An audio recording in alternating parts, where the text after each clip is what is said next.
ప్రియమైన సంఘం, దేవుని బిడ్డలారా, గడిచిన వారం దినముల నుండి ప్రభు సన్నిధిలో నేను ప్రార్థన చేస్తూ ఉన్నా. ఆ ప్రార్థన ఫలితమే ఇవాళ 2 పాటలు, అలాగే 3వ పాట, వంశీ పాడిన పాట. నేను ఏదైతే ప్రభుని అడిగానో అవే ఆ పాటల ద్వారా ప్రభు బయలుపరిచాడు.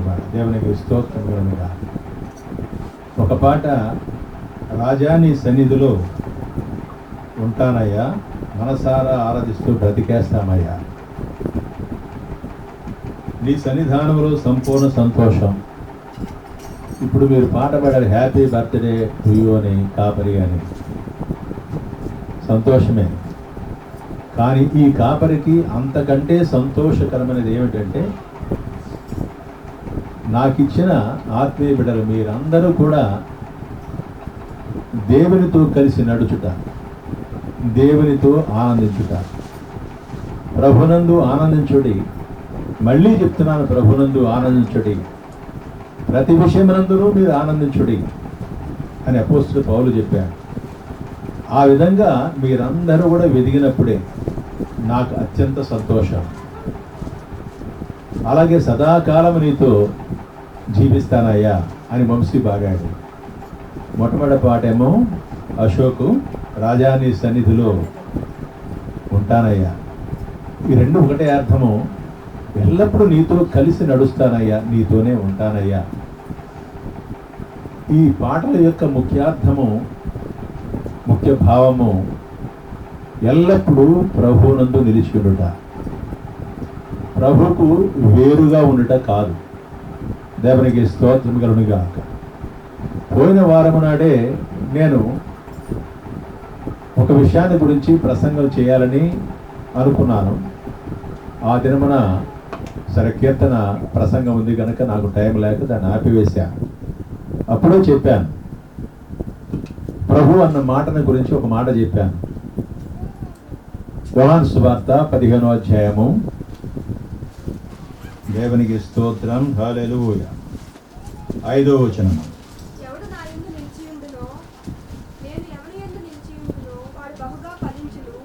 ద్రాక్షవల్లిని నేను, తీగల మీరు. ఎవడు నా యందు నిలిచియుండునో, నేను ఎవని యందు నిలిచియుండునో వాడు బహుగా ఫలించును. నాకు వేరుగా ఉండి మీరేమీ చేయలేరు. దేవునికి స్తోత్రం కలుగునుగాక. నాకు వేరుగా ఉండి మీరు ఏమీ చేయలేరు. దేవునికి స్తోత్రం. ఈ బిడ్డలు పాడిన పాటలు, అలాగే కాపరి విషయంలో కూడాను కాపరిని గురించి ఎంత గొప్పగా ఆ కీర్తనాకారుడు రాశాడు. దేవునికి స్తోత్రం. దాన్ని వంశీ పాడాడు. కాపరి ఎలా ఉంటాడనేది మొత్తం దాంట్లో ఉంది. దేవునికి స్తోత్రం కలుగునుగా.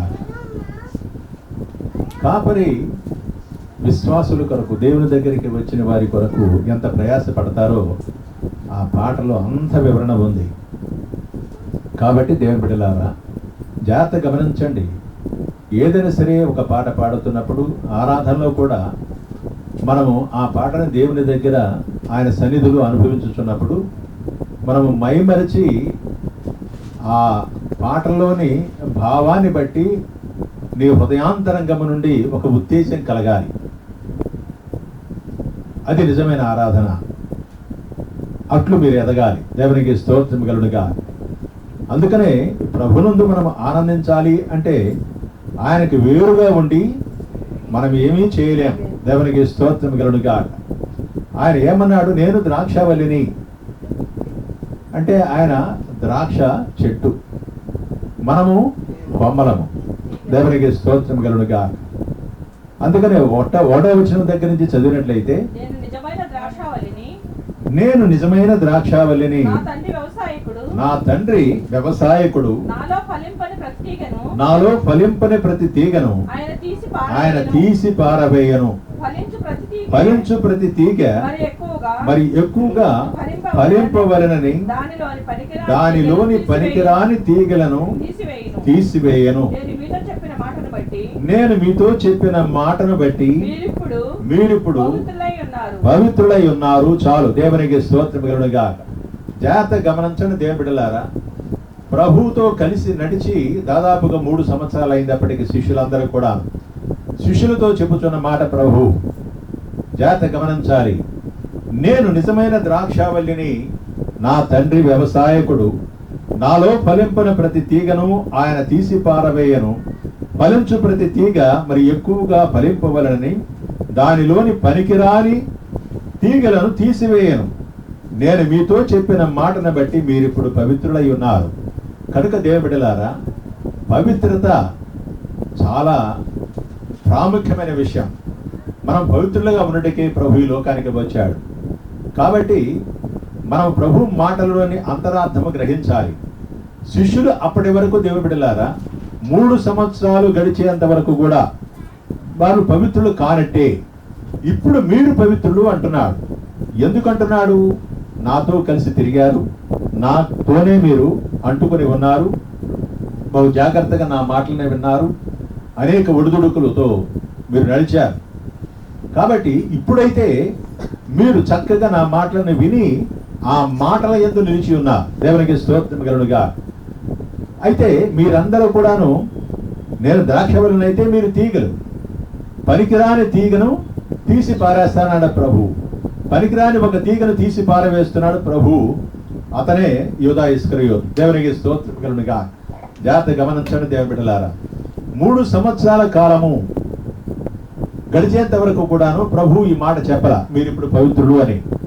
మీరు చాలా మంది బాప్టిజం పొంది 3 సంవత్సరాలు దాటి చాలా కాలం అయిపోయి 10 సంవత్సరాల కాలం కూడా అయిపోయింది.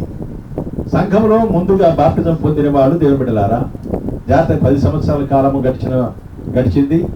అలాగే కొంతమందికి 6 సంవత్సరాలు, కొంతమందికి 4 సంవత్సరాలు, కొంతమందికి 3 సంవత్సరాలు, కొంతమందికి 2 సంవత్సరాలు, సరే ఇంకా దాటలేదు.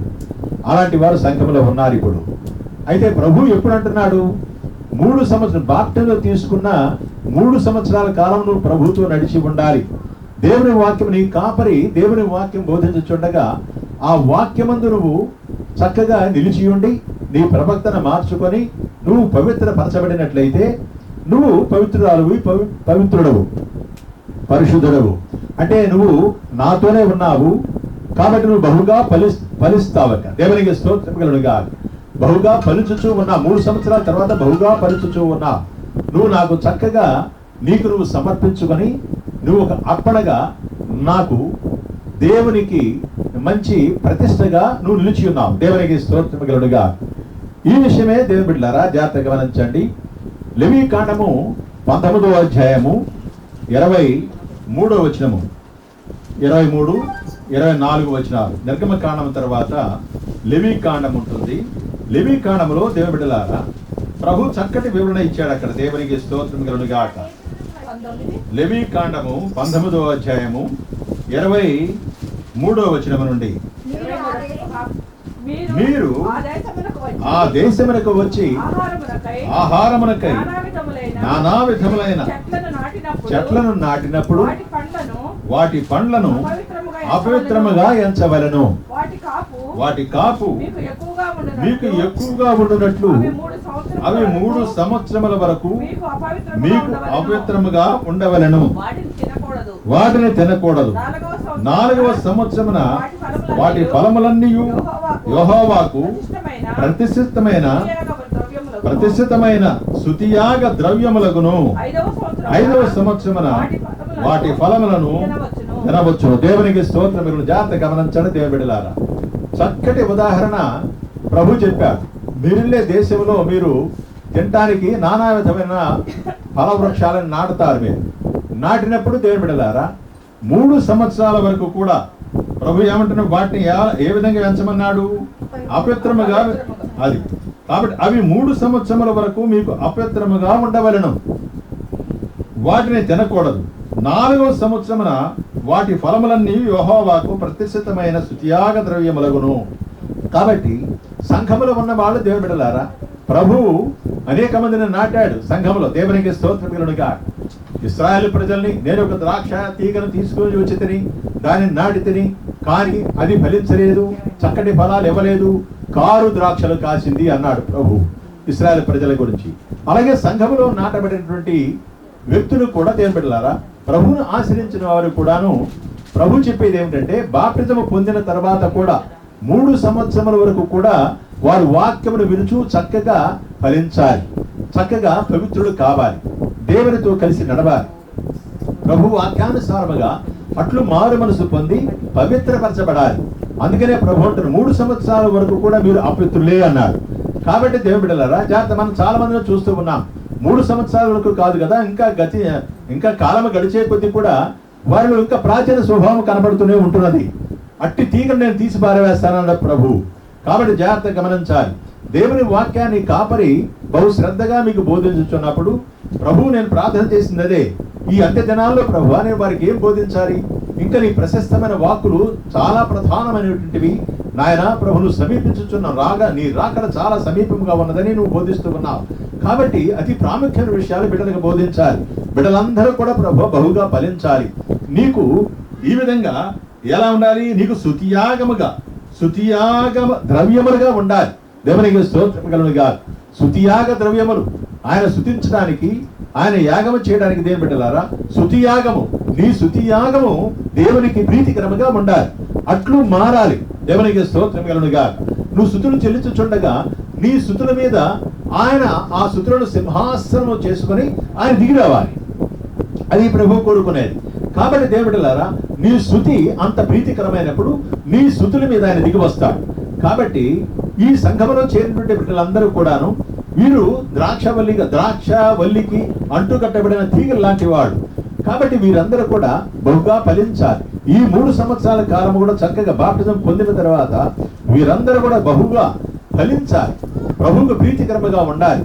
ఎందుకంటే దేవుని బిడ్డలారా, ప్రభువు అంటే ద్రాక్షవల్లిని అన్నాడు. ద్రాక్షవల్లి అంటే దాని అర్థం ఏమిటంటే, ప్రభు ద్రాక్షవల్లి ఆయన భూమిలోకి తన్నుకొని ఉన్నాడు. అంటే ఆయన విరేళ్లు భూమిలోకి తన్నుకున్నది. ఆ తన్నుకొని ఉన్నటువంటి విరేళ్లలో నుంచి ఆయన రసము, అంటే నీకు బలము కావాలన్నా, శక్తి కావాలన్నా, ఇవన్నీ కూడా వ్రేళ్ల నుండి నీకు రావాలి తీగలోకి. అప్పుడు నువ్వు బలపడతావు.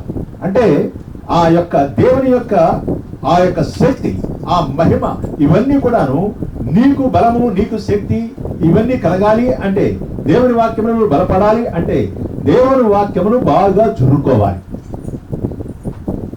దేవునికి స్తోత్రం కలుగును గాక. కనుక ఆయన జుంటి తేనె కంటే మధురమైనటువంటి వాడు, మరి చురుకోవాలి కదా. ఆయన వాక్యము ఎంత ప్రీతిగా ఉండాలి, ఎంత మధురముగా ఉండాలి. ఆ వేళలోంచి వచ్చేటువంటి సారము నీకు ఎంత బలమనిస్తుంది, ఎంత శక్తినిస్తుంది. కాబట్టి దాన్ని పీల్చుకోగలిగి చక్కగా నువ్వు చిగురించాలి, చక్కగా ఫలించాలి. అట్టివాడు తీసివేయబడడు. దేవునికి స్తోత్రం కలుగునుగా. అట్టివాడు 3 సంవత్సరముల తర్వాత ఎలా ఉంటాడంటే స్తుతియాగముగా ఉంటాడు. దేవునికి ప్రభువుకి కావలసినట్టుగా ఏమని పవిత్రపరచబడి అతను స్తుతియాగ ద్రవ్యములగును అన్నాడు. దేవునికి స్తోత్రం కలుగునుగా. కాబట్టి దేవుడిలారా, ఆ 3 సంవత్సరాల్లో కనుక నువ్వు మార్పు రాలేకపోయినట్లయితే ఆయన తీగ తీసి పారేస్తాడు. తీసి పారేసి వేసిన కింద లెక్కే నువ్వు వస్తున్నావు కానీ. కాబట్టి దేవుడు జాగ్రత్త గమనించాలి. అందుకనే అట్టి స్తుతియాగ ద్రవ్యముగా నువ్వు ఉండాలి అక్కడి నుంచి. అందుకని జాగ్రత్త గమనించాలి. ప్రభు చెప్పిన మాటలో ఎంత మర్మము దాగి ఉన్నదో మనం గ్రహించాలి. అందుకే ఈ శిష్యులందరూ కూడా చక్కగా వెదిగారు గనక, ఆయన వెంబడించారు గనక, ఆయనతో విశ్వాసం, బహు దృఢమైన విశ్వాసంలోనికి వచ్చారు గనక, మీరు ఇప్పుడు నా మాటలు విన్న మీరందరూ కూడాను పవిత్రులే అన్నారు. దేవునికి స్తోత్రం కలుగునుగా. కనుక దేవుడిలారా, మనందరం కూడా ప్రభుతో ఆ మాట పిలిపించుకోవాలి. మీరు ఇప్పుడు పరిశుద్ధుడు, పవిత్రుడు అని పిలవడాలి ప్రభు చేత. స్తుతియాగ ద్రవ్యముగా మనం మారాలి, ప్రభువుకి ఎంతో ప్రీతికరముగా ఉండాలి. అట్లు వారు ప్రీతికరముగా ఉన్నారు గనక ప్రభు మీరు ఇప్పుడు పవిత్రులు అన్నాడు. దేవునికి స్తోత్రము. లేకపోతే అన్నాడు మీరు పవిత్రులు కాదు అంటాడు. అందుకనే పవిత్రత లేనివాడు ఆ కొమ్మని తీసి పారవేయబడును. అందుకనే మనకి దేవుని బిడ్డలారా, జాగ్రత్తగా మనం ఫలించిన చెట్టును ఉంచడు ప్రభు. నువ్వు ఉన్నావు, సంఘంలోనికి వస్తున్నావు, అంటుకట్టబడ్డాను అని అనుకుంటున్నావు. ఒకవేళ నువ్వు కారు ద్రాక్షలు కాస్తే ఏమి ప్రయోజనము?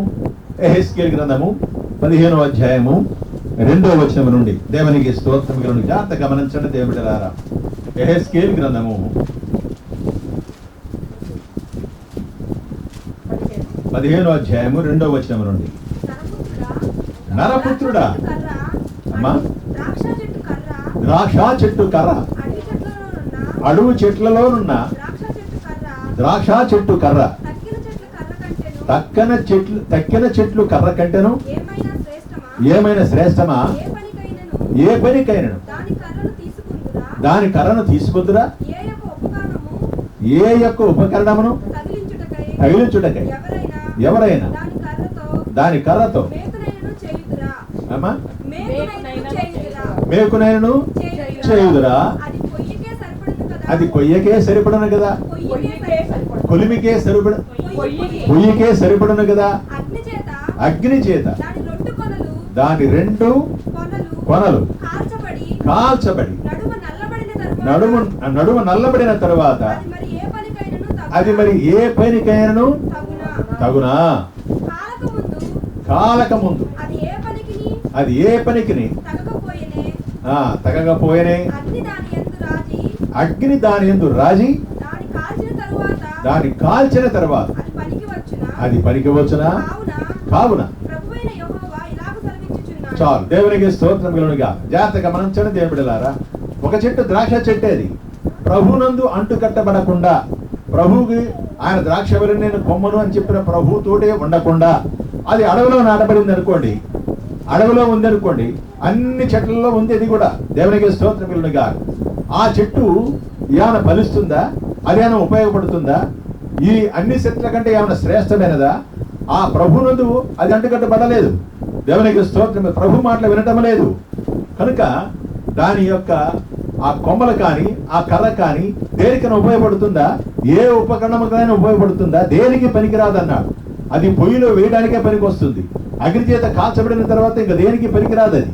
అట్లు దేవుని బిడ్డలారా, సంఘములో ఉన్న బిడ్డలు ఎవరైనా సరే అట్లు 3 సంవత్సరాలు గడిచిన తర్వాత కూడా నాకు అంటుకట్టబడినటువంటి కొమ్మలు బహుగా ఫలించకపోయినట్లయితే ఫలించిన కొమ్మని నేను తీసి పారవేస్తాను, అది అగ్నిలో పడవేస్తానని ప్రభు చెప్పిన మాట అది. కాబట్టి అది ఎక్కడున్నా ప్రయోజనం లేదు ఆ ద్రాక్ష చెట్టు. కాబట్టి దేవుని బిడ్డలారా, ప్రభువుకి ఆయన ద్రాక్షవల్లికి ఈ కొమ్మ అంటుకట్టబడి చక్కగా ఫలించినప్పుడు మాత్రమే ప్రభునందు ఆయన యొక్క మధురమైన మాటలు జురుకొని పరిశుద్ధాత్మ చేత నడిపింపబడి పవిత్రులమై బహుగా ఫలించినప్పుడే దేవునికి స్తుతియాగ ద్రవ్యముగా మనము కనపడి మీరు ఇప్పుడు పవిత్రులు అంటాడు. పరిశుద్ధులు, నా పరలోకము పరిశుద్ధతో నిండి ఉన్నది కనుక మీరు అక్కడ నివాసం ఉండడానికి తగిన వారు, నాతో జీవించడానికి సదాకాలము జీవించడానికి నేను నీతోనే సదాకాలము జీవిస్తాను అని పాడా. గొంతెత్తి గళమెత్తి పాడా, ఊతలుగా. మరి ఆ జీవించడానికి తగినటువంటి ఫలాలు నీలో ఉన్నవా? ఆ జీవం నీలో ఉన్నదా? సదాకాలం ఆయనతో జీవించాలి అంటే నువ్వు ఆయనతోటి బహుగా ఫలించాలి. దేవునికి స్తోత్రం కలుగునుగా. కనుక దేవుని బిడ్డలారా, అడవిలో ఉన్నటువంటి ఆ యొక్క ఈ ద్రాక్ష చెట్టు ఎందుకైతే పనికిరాదో అలాగే మనము కూడా ప్రభువునందు మనం బహుగా ఫలించకపోయినట్లయితే, అనగా దేవుని వాక్యం సమృద్ధిగా మనం కలిగి ఉండి తగినట్లుగా మనం మార్చుకోలేకపోయినట్లయితే, మన స్వభావం మారకపోయినట్లయితే మనం ఇంకా అపవిత్రులమే, పవిత్రులము కాదు. పవిత్రులము కాని వారు అంటే ఆ కొమ్మ ఫలించని కొమ్మ అని అర్థం. ఫలించని కొమ్మ అంటే పవిత్రుడు కానివాడు అని అర్థం. కాబట్టి ఆ కొమ్మను తీసి అగ్నిలో పడవేస్తాడు. దేవునికి స్తోత్రం. అంత మాత్రమే కాదు దేవుని బిడ్డలారా, ఈ కొమ్మ దేనికి పనికిరాదు. అది ఒకసారి 2వ రాజుల గ్రంథంలో దేవునికి స్తోత్రం కలుగునుగా. 2వ రాజుల గ్రంథము 4వ అధ్యాయము 39వ వచనంలో ఎలీషా యొక్క శిష్యులు దేవుని బిడ్డలారా వారికి కూర వండుకోవడానికి అట్లా అడవి కట్టి వెళ్ళారట. వెళ్ళిపోయి అక్కడంతా వెతుకుతుంటే అక్కడ ఒక పిచ్చి ద్రాక్ష చెట్టు కనపడింది. దేవునికి స్తోత్రం. కనబడితే దాని ఆకులన్నీ ఒడి నిండా కోసుకొని వచ్చాడు. అయితే ఒకడు కూరాకులు ఏరుటకు పొలంలోనికి పోయి వెర్రి ద్రాక్ష చెట్టు చూచి దాని గుణమెరుగక దాని తీగలు తెంపి ఒడి నిండా కోసుకుని వచ్చి వాటిని తరిగి కూర కొండలో వేసెను.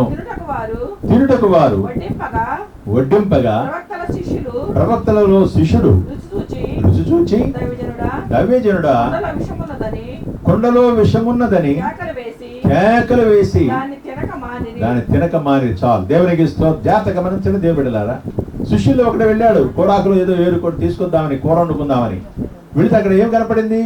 ఎరి ద్రాక్ష చెట్టు కనపడింది. అంటే సంఘములో దేవుడు బిడ్డలారా, బయట కూడా తిరుగుతుంటాము, మనం బయటలో నివాసం ఉన్నాము, అలాగే సంఘానికి వస్తున్నాము. ఎవడన్నా ఇక్కడ క్రీస్తుని నమ్ముకున్నాడా మంచివాడు, ఇతనితో మనకి చాలా ప్రార్థన చేస్తాడు, చక్కగా అందరి పోయి ప్రార్థన చేసుకుందాం, సమీపంలో ఉన్నాడు, వాళ్ళైతే దూరంగా ఉన్నారులే అని చెప్పి ఎవరైనా వచ్చేసి దగ్గరికి వచ్చి అయ్యా ప్రార్థన చేయమని అడిగారు అనుకోండి, నువ్వు వెర్రి ద్రాక్ష చెట్టు అయితే వాళ్ళకి ఉపయోగం ఏమన్నా? దేవునికి స్తోత్రం. వారికి ఏమైనా ఉపయోగం ఉండదా? నీ ప్రార్థన తీసుకొని మనం ప్రార్థన చేస్తే నయం అవుతుంది అనుకుంటాడు. నయం అవ్వదు. అక్కడ ఆ ఎర్రి ద్రాక్ష చెట్టు కొమ్మలు వండుకుంటే ఏమైంది? విషం ఉందన్నాడు. అయ్యా కొండలో విషం ఉన్నదన్నాడు. అప్పుడు ఎలీషా గమనించిన వాడైతే ఆయన దైవజనుడు కనుక ఆయన పిండి కొంచెం తీసుకురమ్మన్నాడు. అతను పిండి కొంత తెమ్మన్నాడు. వారు తేగ కొండలో దాన్ని వేసి జనులు భోజనము చేయుటకు వడ్డించుడని చెప్పారు. ఎప్పుడైతే పిండి దైవజనుడు పిండి వేశాడో, ఇప్పుడు వంశీ పాడినట్టుగా ఆ కాపర్లు ఎలాంటి వారు? ఆయన దేవుని పరిచర్య కోసం ప్రాణం పెట్టేటువంటి వారు. ఆ దగ్గరికి వచ్చిన వారి కొరకు దివారాత్రములు ప్రార్థన చేసేటువంటి వారు. వారికి ఏదైనా వస్తే తట్టుకోలేనటువంటి వారు. దేవునికి స్తోత్రం కలుగునుగా. అందుకనే ప్రతి క్షణము దైవజనుడు పరిశుద్ధుడై ఉండాలి. దేవునికి స్తోత్రం. ఎందుకంటే దేవుని బిడ్డలారా, అతని ప్రార్థన యొక్క విలువ చాలా గొప్పది. అతని పరిశుద్ధుడు కానట్లయితే అతను ఎందుకు పనికిరానటువంటి వాడు. ఇదిగో ఈ వెర్రి ద్రాక్షలు అనేటువంటి వాడు. అతను ప్రార్థన చేసిన ఏం ప్రయోజనం ఉండదు అక్కడ. ఇంకా వాళ్ళకి ఏదో ఇంకా దయ్యాలు అపవిత్రాత్మలు ఇంకా ఎక్కువైపోతాయి. కాబట్టి దేవుని బిడ్డలారా, ఈ దైవజనుడు ఎలా ఉండాలి? చక్కగా ఇందాక పాటలో చక్కగా పాడాడు. కాబట్టి దైవజనుడు ఈ కాపరులందరూ కూడాను దేవుడు అనుగ్రహించిన ఆ విశ్వాస బిడ్డల కొరకు ప్రాణం పెట్టేవారుగా ఉండాలి. ప్రభు చెప్పినట్టుగా నేను నా గొర్రెలకు ప్రాణం పెడతాను. అలాగే మీరు కూడా ప్రాణం పెట్టే వాళ్ళు కాపర్లుగా ఉండాలి. దివారాత్రంలో వారిని కాచేవాళ్ళుగా ఉండాలి. వారి కోసము సమయము సందర్భము లేని ప్రతి క్షణము కూడా నువ్వు ప్రార్థన చేసేవాడుగా ఉండాలి. ఎప్పుడో మంచి నిద్రలో ఉన్నప్పుడు విజయమేరీ ఫోన్ చేస్తుంది. దేవుని స్తోత్రం. ఎంత నిద్రలో ఉంటారో చెప్పడం లేదు. ఆ నిద్రలో ఫోన్ చేసి ఈయన డ్యూటీకి వెళ్తాడు, అన్నయ్య గారు ప్రార్థన చేయండి. హల్లెలూయా. కాబట్టి ప్రార్థన చేస్తాను, లేస్తాను. అప్పుడే అలాగేనమ్మా అని చెప్పి లేచేస్తాను. దేవుడు పొద్దున్నే లేపేసింది. తర్వాత లేపేసేసి హ్యాపీ బర్త్డే అన్నయ్య గారు అంటే ఏంటి నాకు వినపట్ల నిద్ర వస్తా ఉంది, నిద్రమత్తులో ఉన్నాను. ఏంటి అని అడుగుతున్నాను. ప్రార్థన ఏమన్నా నాకు భయం ఏంటంటే ఆయనకి ఏమైనా అయిందేమో, నాకు పెద్ద భయం. దేవుని స్తోత్రం కలుగు కాక ఏమన్నా ఏమైనా జరిగిందేమోనండి. అందుకని లేచేసి కూర్చొని ఏంటమ్మా అంటే హ్యాపీ బర్త్డే అన్నయ్య గారు, నీ బర్త్డే కదా అని చెప్పి. ఓకే దేవుని స్తోత్రం. అన్నయ్య గారు ఆయన డ్యూటీకి వెళ్తాడు, ప్రార్థన చేయమంటే ప్రార్థన చేశాను. దేవుని స్తోత్రం కలుగు కాక.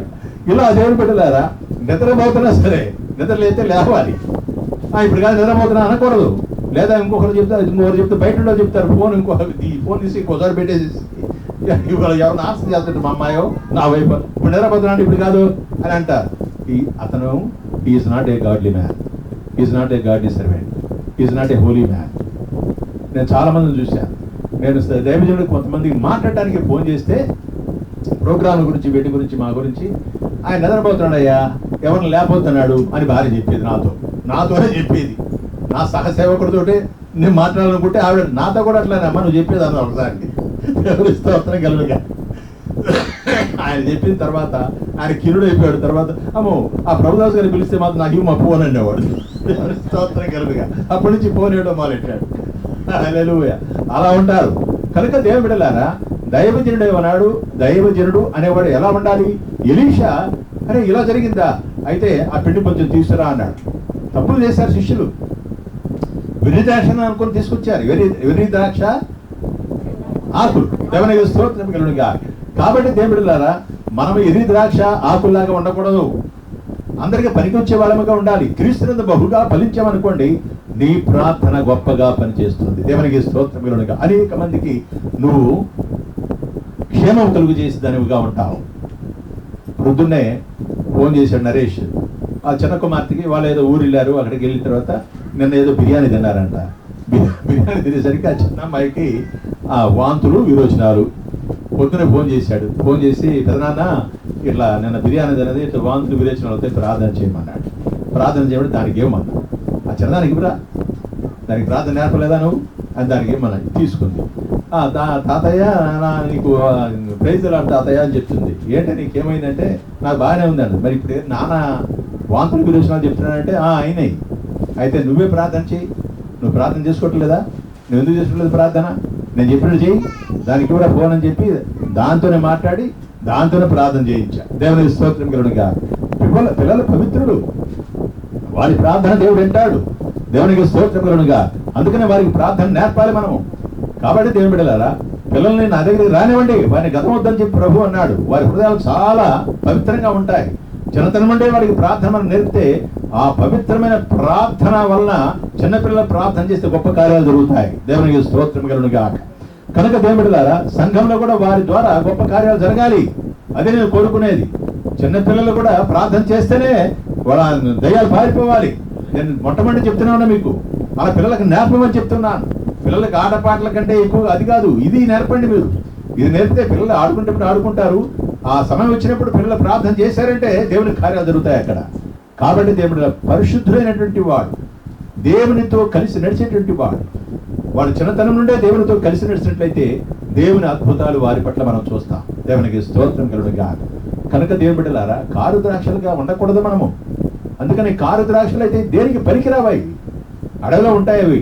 ప్రభువునకు బాగా మనం అంటుకట్టబడి కొమ్మల్లాగా ఉన్నట్లయితే ప్రభువునందు మనము ఆ యొక్క జీవాన్ని మనం సమృద్ధిగా మనము తీసుకున్నట్లయితే మనం బలము కలిగి శక్తి కలిగి బహుగా ఫలిస్తాం, అందరికి ఉపయోగపడతాం. దేవునికి స్తోత్రం కలుగునుగా. కాబట్టి యేసుక్రీస్తు అందరికీ ప్రభు, అందరికీ రక్షకుడు ఆయన. కాబట్టి దేవుడులారా, ఆయనకు అంటుకట్టబడిన నువ్వు నేను కూడా అందరికీ క్షేమకరముగా ఉండాలి, అందరికీ మేలు చేసే వాళ్ళముగా ఉండాలి. నువ్వు చెయ్యెత్తితేనే మేలు వారి మీద ప్రవాహంలాగా వెళ్ళిపోవాలి. అది కావాల్సిన బహుగా ఫలించుడంటే. అందుకనే శిష్యులందరూ కూడా ఎక్కడికి పోయినా సరే అద్భుతాలు, సూచక్రియలు, ఇదిగో యుగ సమాప్తి వరకు నేను మీకు తోడుగా ఉంటాను అన్నాడు ప్రభు. ఆయన వారికి తోడుగా ఉండి వాక్యమును ప్రకటించుండగా ఆ వాక్యానుసారముగా సూచక్రియలు, మహత్కాలు, అద్భుత కార్యాలు చేశాడు ప్రభు. కాబట్టి దేవుని బిడ్డలారా, ప్రభువు మీరు పవిత్రులు అన్నాడు. పవిత్రులు అన్నదానికి అర్థము చూడండి, ఎన్ని గొప్ప కార్యాలు చేశాడు ప్రభు. నేను సదాకాలం మీకు తోడుగా ఉంటాను, లేకపోతే నేను ఉండలేను. మీరు బహుగా ఫలించకపోతే మీరు నాతో ఉండలేదు, నేను మీతో ఉండను. దేవునికి స్తోత్రం కలుగునుగా. నా మాటలు మీలో లేవు, నేను మీలో లేను. మీరు నాకు వేరుగా ఉన్నారు, నాకు వేరుగా ఉండి మీరేమీ చేయలేదు. దేవునికి స్తోత్రం కలుగునుగా. ఇర్మియా గ్రంథము చివరిగా 13వ అధ్యాయము 11వ వచనం.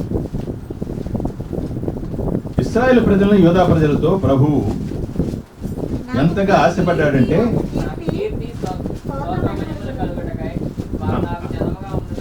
నాకు కీర్తి స్తోత్ర మహిమలు కలుగుటకై వారు నాకు జనముగా ఉండునట్లు నేను ఇశ్రాయేలు వంశస్థులందరినీ, యోధా వంశస్థులందరినీ నడికట్టు నరుని నడుముకు అంటియున్న రీతిగా నన్ను అంటియుండ చేసి తిని, కానీ వారు నా మాటలు వినకపోయి ఉన్నారని యెహోవా సెలవిస్తున్నాడు. చూడండి దేవుని బిడ్డలారా,